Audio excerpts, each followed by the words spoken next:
नमस्कार दोस्तों, आप देख रहे हैं 4 PM महाराष्ट्र और मैं हूं मयूर परीख। दोस्तों, आज बीड़ में एनसीपी अध्यक्ष शरद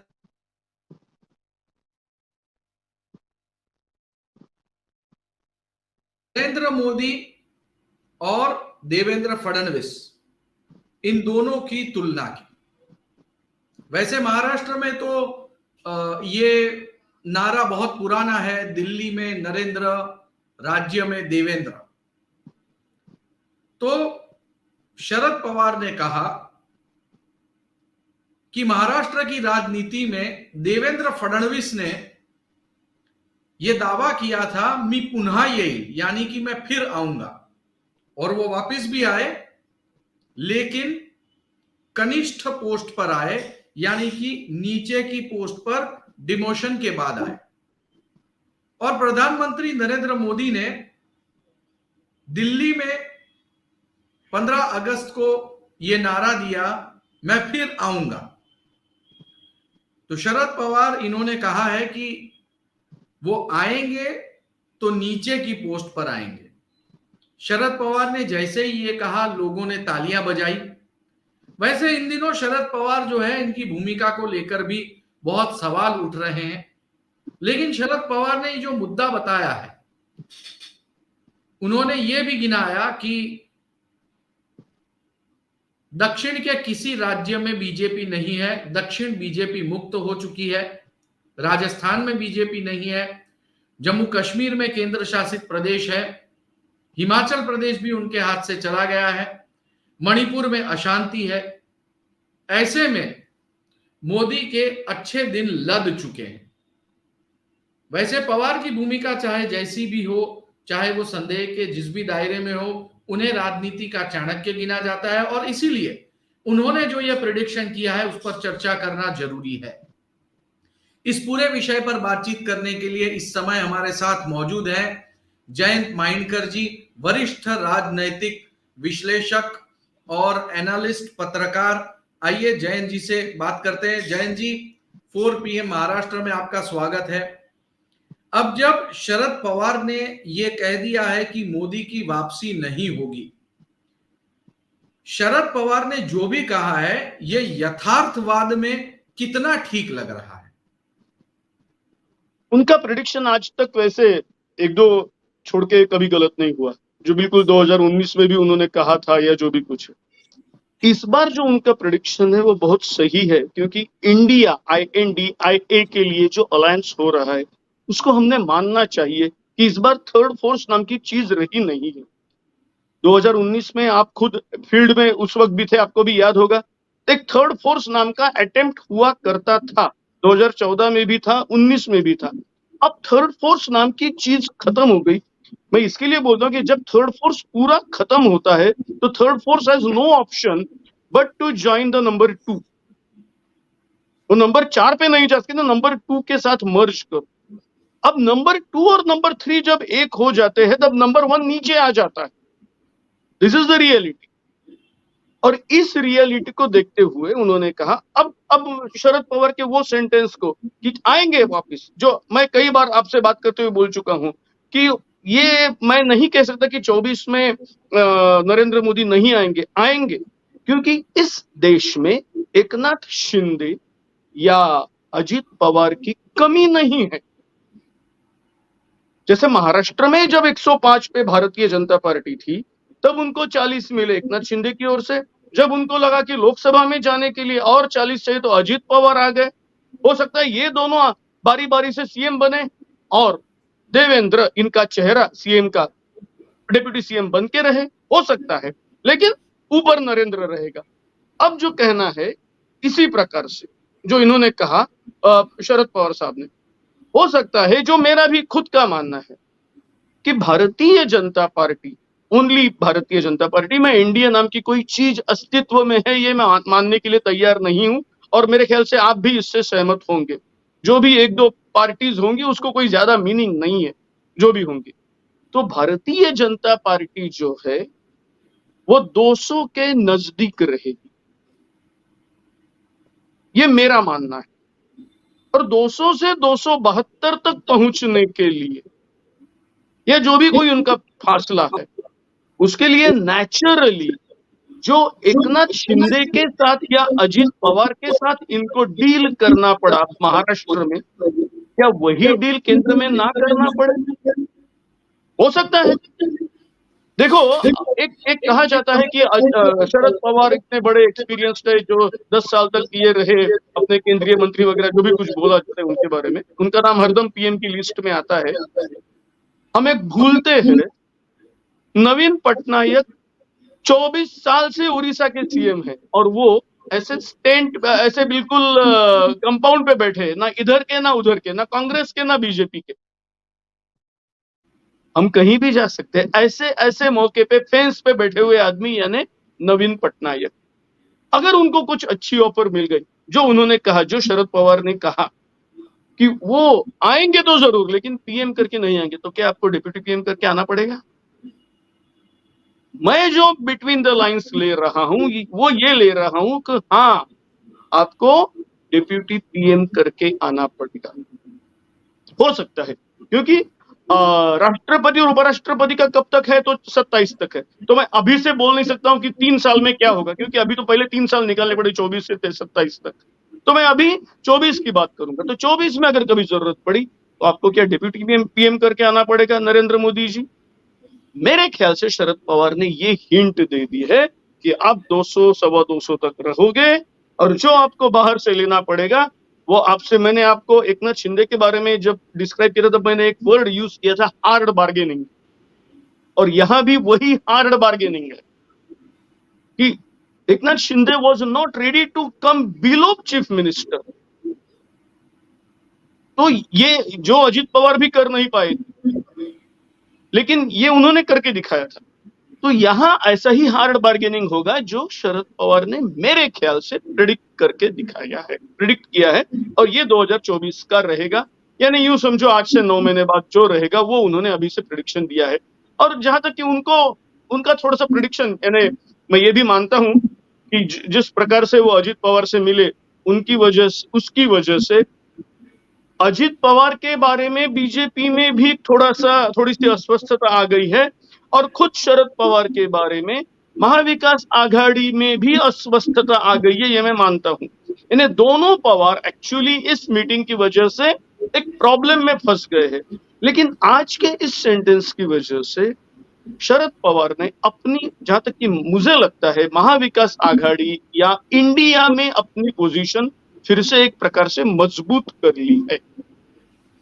जैन जी, क्या आपको ऐसा लगता है कि शरद पवार ने ये जानबूझकर फेंका हुआ तीर है ताकि वो अपनी जो जमीन गवा बैठे हैं, संदेह के दायरे में आ गए हैं, वहां से वो बाहर निकले और आई एग्री, बिल्कुल आई एग्री, बिल्कुल परफेक्ट है। ये उन्होंने ऐसा ही दावा फेंका है कि उन्होंने, देखो मैं तो आपका ही हूं, मैं वो आगे का सोच रहा हूं कि जो आपने अभी तक बोलने की, मैं मानता हूं वो आएंगे, लेकिन कौन आएंगे? डिप्यूटी पीएम करके आएंगे। तो आप देखिए, किनको देखिए, मैं आपका नाम पहले एक नाम गिनाया, उड़ीसा का नवीन पटनायक, या तो भारतीय कौन सा वो अपनी तेलंगाना की पार्टी, तेलंगाना राष्ट्र समिति या भारत राष्ट्र समिति, या तीसरा कौन, अपना वाईएसआर कांग्रेस। ये 3 आदमी उन्होंने ऐसे गिने हैं कि जो अभी तक आने के लिए तैयार नहीं है एंटी बीजेपी फोर्सेस में। रही बात आपकी, तो आप अभी आने लगा है, जो आप भी जानते हैं, लेकिन क्योंकि आपको भी पता है कि उनको पंजाब भी चाहिए, उनको दिल्ली भी चाहिए, और अगर कंप्लीटली चाहिए तो उनको कांग्रेस के साथ रहना पड़ेगा, पंजाब में तो रहना ही पड़ेगा। तो वो आने लगे हैं। लेकिन ये 3-4 पार्टी ऐसी है जो पहले से राहुल गांधी ने आइडेंटिफाई की थी, जिसमें आपका भी नाम था, अभी थोड़ा वो नाम कम हो रहा है। तो ये 3 पार्टियां ऐसी है जिनको राहुल गांधी ने भी किनारे किया था, और जिनको हम फेंस सीटर बोल सकते हैं। उड़ीसा की, तेलंगाना की और आंध्र की, इन तीनों राज्यों में सत्ता में होने वाली पार्टी, और ये तीनों मिला के मेरे ख्याल से करीब करीब 50 से 60 एमपीज है। यानी कि एक डिसिसिव फैक्टर, क्योंकि जो मैंने आपको बताया उस रेशो से अगर ये तीनों एन ब्लॉक आ जाए तो पूरा पूरा गणित बदल सकता है इंडिया का? बिल्कुल बदल सकता है, बिल्कुल बदल सकता है।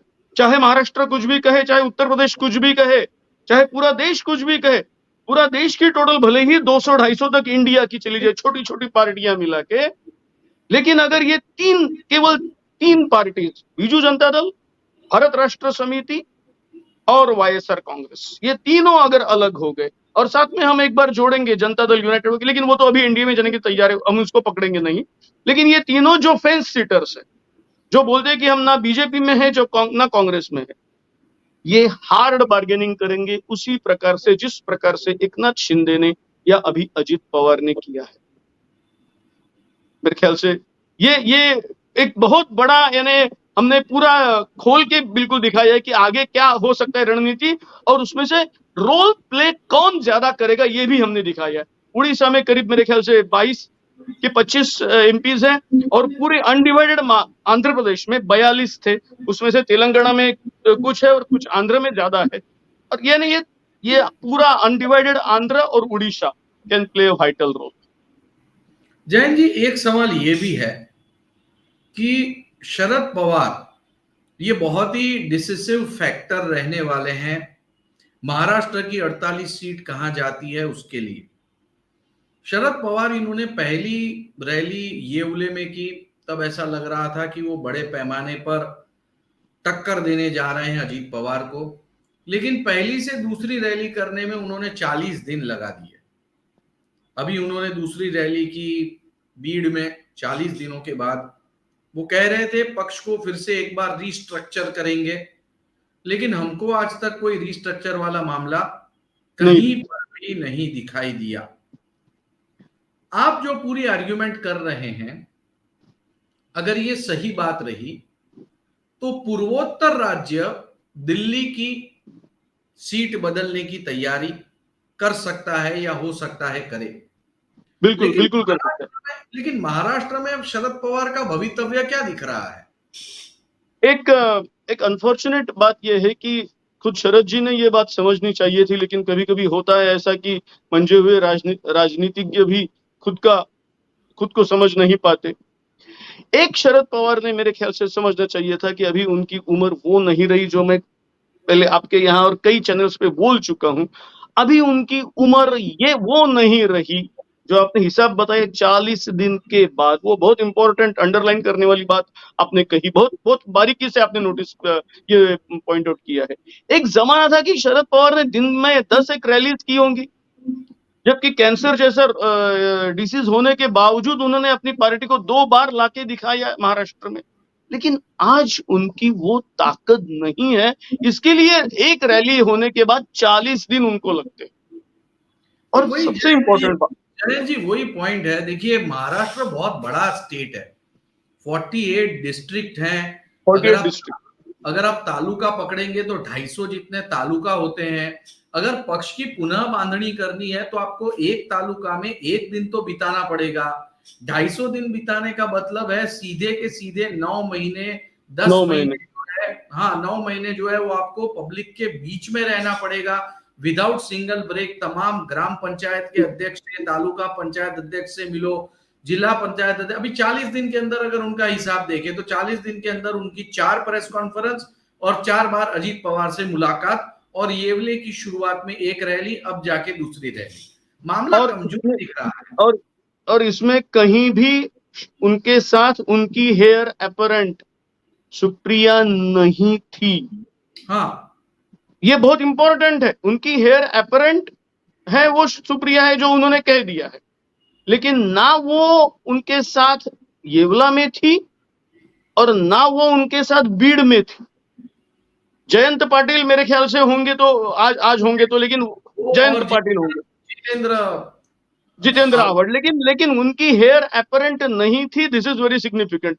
यानी उनको भी पता है क्या उनकी बेटी में वो ताकत नहीं है जो उनमें है, कि जिसको पूरा महाराष्ट्र, जो आपने मेरे को हिसाब बताया 250 वगैरह दिन का, ये पूरा चर्न आउट करने की ताकत उनकी बेटी में नहीं है। क्या वो जानते हैं? तो मेरे ख्याल से हाँ, वो जानते हैं। तो ये बात जब से अजित पवार बीजेपी उन्होंने हाथ थामा है, तब से मैंने यहाँ बिल्कुल ये हेडलाइन दे के एक आर्टिकल लिखा है, उसकी हेडलाइन बताता हूँ। मैंने ये कहा है, अब पवार साहब को कांग्रेस में जाने के अलावा कोई ऑल्टरनेटिव नहीं है। मराठी में लिखा हुआ है, मैंने आपके लिए ट्रांसलेट किया। और जो कांग्रेस के नेता है जिनसे मैंने बातचीत की, उन्होंने भी कहा कि यही तो वक्त है, अगर वो बात करेंगे, लेकिन हम भी मानते कि हम स्टेट लेवल पे बात नहीं कर सकते क्योंकि वो बहुत बड़े नेता है हमारे लिए। वो तब मुख्यमंत्री थे जब हमने हमारा करियर एज अ एमएलए शुरू किया था, या हम कहीं जिला परिषद में थे, तो बहुत बड़े नेता है, तो उनको राहुल और सोनिया से बात करनी पड़ेगी, लेकिन जो करे वो जल्दी करे। कांग्रेस में उनका स्वागत हो सकता है, कांग्रेस चाहती है कि ये हो जाए। अब ये कहीं ऐसी तो बात नहीं कि बिल्ली के गले में घंटा बांधेगा कौन, ऐसी तो बात नहीं है, ये मजाक की बात है। लेकिन ये बोलेगा कौन उनको? क्या शरद जी ये जानते नहीं है? वो भी जानते। क्या इस प्रकार से बात नहीं हुई है? मेरे ख्याल से हुई भी होंगी, हो सकती है, ये मैं ना नहीं बोलता हूं। लेकिन ये जब तक मटेरियलाइज नहीं होता तब तक हम बोल नहीं सकते।